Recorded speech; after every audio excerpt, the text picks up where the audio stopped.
আসসালামু আলাইকুম প্রিয় শিক্ষার্থী বন্ধুরা, এবছর যারা এসএসসি পরীক্ষা দিবা পাবেলস একাডেমির পক্ষ থেকে তোমাদেরকে স্বাগতম। বাংলা প্রথম পত্র কবিতা সেই দিন এই মাঠ কে লিখছে? জীবনানন্দ দাশ। এখান থেকে কয়েকটা এমসিকিউ দেবো, এখান থেকে তোমাদের সিকিউ পড়ার দরকার নেই, ঠিক আছে?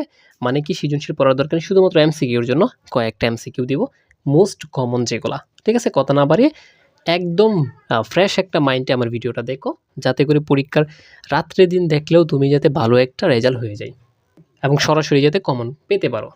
জীবনানন্দ দাশকে মূলত কোন কবি বলা হয় জানো? কোন কবি বলা হয়? তোমরা তো সবাই তো জানো এটা। রূপসী বাংলার কবি বলা হয়। একদম মুখস্থ করে ফেলো, জীবনানন্দ দাশকে রূপসী বাংলার কবি বলা হয়। একদম একটা স্ক্রিনশট নিয়ে তত্ত্বকণিকাগুলো সুন্দর করে পড়ে নাও, ঠিক আছে? কুসুম কুমারী দাস ছিলেন স্বভাব কবি, ঠিক আছে? কোন কবির মাও একজন কবি ছিল? জীবনানন্দ দাশের মাও একজন কবি ছিল, ঠিক আছে? এটা কিন্তু তোমাদেরকে নতুন একটা তথ্য দিলাম। আর তার নাম ছিল কুসুম কুমারী দাস, তিনি ছিলেন স্বভাব কবি বলা হতো তাকে, ঠিক আছে? তো সেই দিন এই মাঠ কবিতায় উল্লেখিত গন্ধটাকে, এটা হচ্ছে কি? ভেজা ভেজা একটা গন্ধ।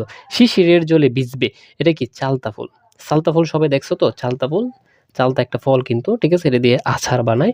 তো বাতাসে ঢেউ বয়ে যাবে, এটা কি? নরম গন্ধের। তো লক্ষ্মী পেঁচার তার লক্ষ্মীর তরে গান গাইবে, ঠিক আছে? লক্ষ্মী পেঁচা একটা হচ্ছে কি পোকার নাম। তো একদম এখানে থেকে 10টা তত্ত্বকণিকা আছে, মুখস্থ করে নাও।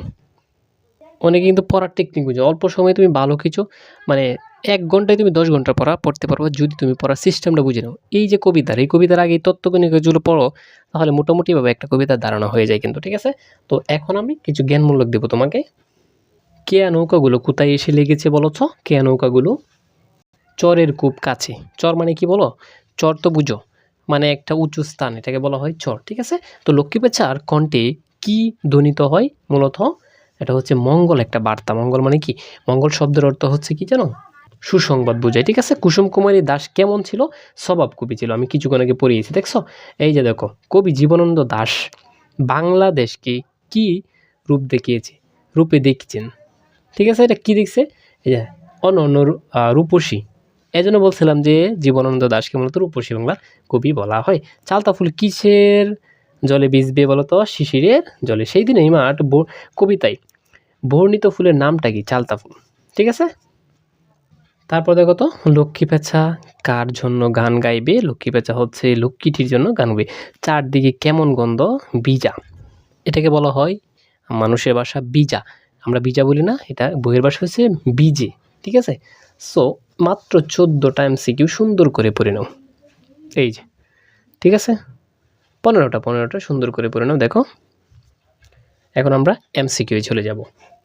এই যে দেখো এমসিকিউ, মাত্র তোমাকে 15টা এমসিকিউ দিব, এবং এইগুলো যদি পড়ে যেতে পারো, এগুলো পড়লে কি হবে?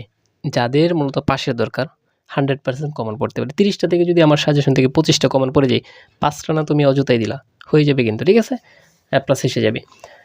তো দেখো, সেই দিন এই মাঠ স্তব্ধ হবে নাকো জানি, ঠিক আছে? পঙ্গশ্রীতে কবি মাঠ বলতে কি বুঝিয়েছেন? মাঠ বলতে প্রাকৃতিক সৌন্দর্যকে বুঝিয়েছেন। তারপর দেখো, কোন সভ্যতা দুলু হয়ে আছে, ঠিক আছে? কোন সভ্যতাটা? এটা হচ্ছে এশিরিয়া, 4 নং, ঠিক আছে? তারপর দেখো, বাংলার সাহিত্যে আধুনিক জীবন চেতনার কবিকে, আধুনিক জীবন চেতনা, এটা হচ্ছে জীবনানন্দ দাশ। তারপর দেখো, সোনার স্বপ্নের স্বাদ বলতে কবি জীবনানন্দ দাশ কি বুঝিয়েছেন মূলত? বলতো, মানুষের শাশ্বত সৌন্দর্যবোধ, ঠিক আছে? তারপর দেখো, বাকিগুলো পড়ে নিবা তোমরা। এই যে 7 নংটা ভালো করে পড়বা। এই যে দেখো, মাত্র আমি কয়টা দিলাম? 15টা। এই যে মোস্ট কমন যেটা মুখস্থ করবা একদম, সেই দিন এই মাঠ। কবিতার মূল ভাব কি? কবিতার মূল ভাব হচ্ছে প্রকৃতির সৌন্দর্য চিরস্থায়ী। আমি কিন্তু প্রত্যেকটা অধ্যায় থেকে আরও মোস্ট কমন কিছু এমসিকিউ, সকল অধ্যায় থেকে আমার এই চ্যানেলে অনেক এমসিকিউ দেওয়া আছে, জাস্ট তুমি এগুলো দেখে গেলেই চলবে, ঠিক আছে? এভাবে তো প্রত্যেকটা অধ্যায় ভিত্তিক দিলাম, এবং আমি মোস্ট কিছু এমসিকিউ তোমাদের জন্য সাজেস্ট করে রেখেছি, অলরেডি ভিডিও দেওয়া আছে, সুন্দর করে দেখো। আচ্ছা, সেই দিন এই মাঠ কবিতার কবির মতে কোনটি টিকে থাকবে? কোনটা টিকে থাকবে? স্বপ্ন টিকে থাকবে, ঠিক আছে? তারপর দেখো, এটা উদ্দীপক সিস্টেমের বহুপদে, এটা পড়ে নেবা। সো দেখা হবে তোমাদের সাথে অন্য লেকচারে। ঠিক আছে? আর যারা কী সাজেশন পেতে চাও কমেন্ট বক্সে কমেন্ট করতে পারো।